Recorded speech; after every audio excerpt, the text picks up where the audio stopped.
וגם על תנועתיות. אם אני מנסה, אז תנסו לחשוב על איזשהו ספורט או איזושהי פעולה של ספורט שבדיוק קורה אותו דבר. לא באותו מנח, אבל יש עניין של יציבות תוך כדי תנועתיות עם יד ורגל נגדית. ג'ודו? כן. בוא נדגים אחד. כדורסל. כדורסל, למה כדורסל? תולה עם אוקיי. יד נגדית לרגל. לא, בכדורסל לא באותה יד. אתה יכול גם אבל יד רגל. לא, רגל למה? לא בפוטבול. אתה זורק כידון.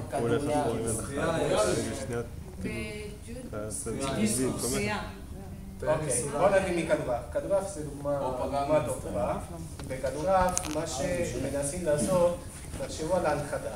בכדורעף, מהרגע שאני עולה להנחתה, אני לא נמצא, אוקיי, הצלחתי לקפוץ ולקפוץ טוב. המטרה שלי זה כן לעשות רוטציה.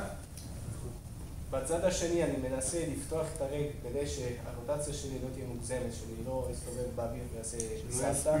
כן, שלא יהיה ספין, נכון? קדמי עובד בהנחתה.